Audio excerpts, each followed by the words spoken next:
Hello again, New Jersey Devils fans. Welcome to your NHL Prospect Pipeline video here. We are going to start right off the top here and go right into the depth category, and there are a few names in here that I think could be really intriguing NHL prospects, and leading the way is a guy that had a season of all time, so to speak, but about the season that I expected in Anton Silayev. Silayev was a player that I understand the logic of why New Jersey drafted him when and where they did, but it wouldn't have been my pick. But he went back to Russia this year, and he was Anton Silayev. He is humongous. He's a really, really good skater. The defensive game is pretty strong with him. He's got a bit of skill in his game as well, and the offense is really hit or miss. Again, I will go back to the year he was drafted. In the first month of that year, he had the majority of his production for the whole season, I believe. This past year was a little bit more consistent. I think he was given a little bit more of a role, given a little bit more offensive play time and all those fun little things, and he did produce a little bit more, but still, I don't really think this is a guy that's going to be an offensive defenseman at the NHL level, but a defenseman nonetheless. Maybe a bit more of a role player, maybe not one that you would have wanted in a top 10 draft pick, but still a solid guy who has a lot of tools that should help him find success in the NHL. Seamus Casey is in here. Now, I was a little bit surprised to see him crack the NHL right away last year, and he did get a little bit of ice time in the playoffs last year, which again was a bit of a surprise to me. But this was a guy who I just felt was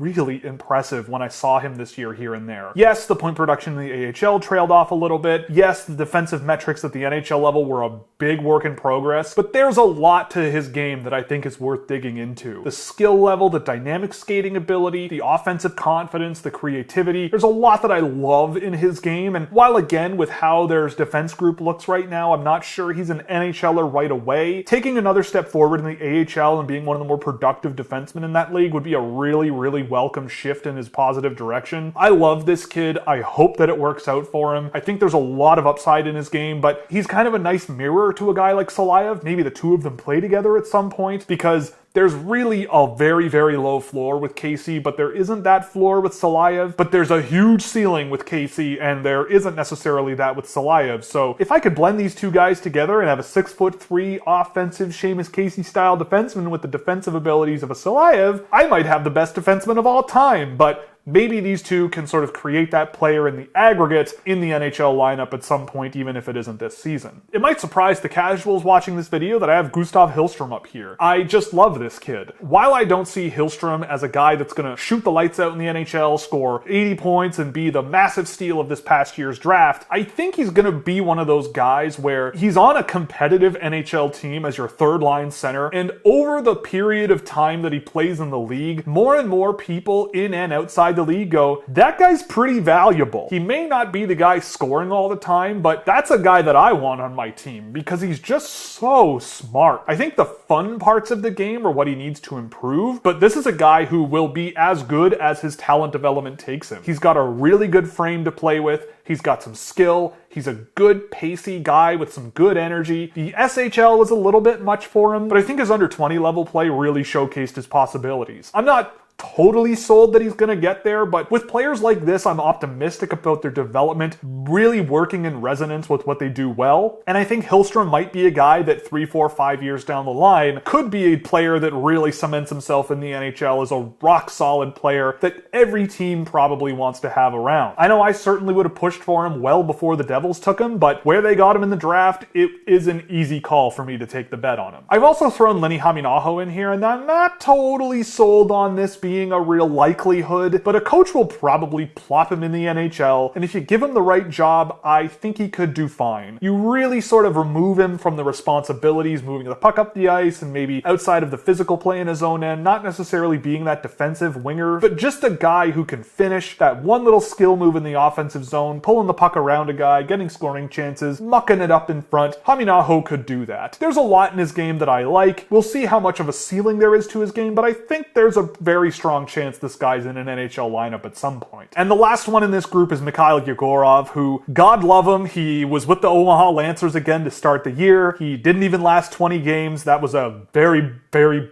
bad season from that team in many ways, and he left, went straight to Boston University, and was amazing for the rest of the year. Really talented goaltender. He stays in this tier because he was my favorite goaltender going into the 2024 draft, and now I see why even more. Really talented player, huge workload with Omaha, put up really good numbers with Boston University, just a really good athletic, smart, tactical goalie who I've really liked watching over the last little while. The maybes category, there's also some good players in here too. Daniil Orlov is a player that I had never heard of before they drafted him, and pretty quickly after they picked him I went, that guy's kind of interesting actually. He's one of those players where as a later round swing based on the size and the skating ability and all those things, if I was working for a team and a couple of people brought him up as a good option later on, considering I had never seen him before, if I saw what I saw after the draft, I would have been down. And he's come along really nicely. He's become a moderately productive player in the KHL, and I think he's got the frame and the skating ability to plug a job in the NHL somewhere, but we'll see if it works out for him that way. It is a pretty big jump these days from the KHL to the NHL, but I think he's got a lot of the tools to maybe make it work, but I wouldn't jump to those opportunities right away. See how things go in the KHL this year, maybe the year after this one, and I imagine you might end up with a player that can just jump straight into a depth role in the NHL. But the other four guys here in this tier are really just fun upside bets. I love the best moments of Conrad Fondrick this year. It just wasn't put together as often as it needs to be for a guy to play like him in the NHL. Ben Keevan, I could say very similar things. Individually, very talented. Obviously, a gold medal winning goal at the under 18s is a really nice thing to put in your cap. A good player, lots of fun to watch, and I think there is an interesting development curve ahead for him. Mason Moe and David Roosevelt are kind of similar to me. Really fun to watch at times, really skilled at times. Roosevelt has good pace in his game. Mason Moe has a really wicked finishing ability, both as a playmaker and a shooter himself. I don't know about NHL player with these guys because they don't really have that bottom six floor to them, and I'm not sure the ceiling is there for a top six level player, but you give them time, they just got drafted, and who knows what's possible in the next few years. Trenton Bennett is an interesting pickup. He might be the biggest goalie to ever live, and he did put up some really good numbers on a really bad OHL team this year and played in the CCHL. Just a bit of a wild card overall for me with Bennett, but at the end of the day, I liked what I saw of him coming out of the draft, and the numbers are good, and so, I don't know, who knows what's possible. Beyond that, there's not a whole lot here for the Devils that I really want to get into. There's just a lot of guys that are on the older side of the curve and just haven't really taken a whole lot of steps or don't play a style that I think projects well to the NHL right now. I do love watching a guy like Daniil Karpovich, but I don't really know what he's going to do in the NHL. Guys like Josh Filmon have been interesting when I've seen them, but I will admit I didn't see much of him this year, and he didn't really produce like a future NHL player in the East Coast League. Tobias Villian is a solid AHL defenseman, which is kind of what I felt like he might turn out to be, but I don't think the track is completely run out on him. Charlie Leddy is an okay defenseman in the college leagues as well, but I'm not totally sold on any of these guys being NHL defensemen at any point in the future, and I mean, I've been wrong before about guys like this, but I think the focus for New Jersey is on the guys in the higher tiers for sure, because there are some interesting ones. Just like the LA Kings in our last video, I'm going to be giving them a 2A. There are definitely some spots here and there where I probably would have done things a little bit differently if I'm New Jersey, but at the end of the day though, they've still added some really impressive players. Anton Salayev may not be a top pair, 20-minute-a-night type player,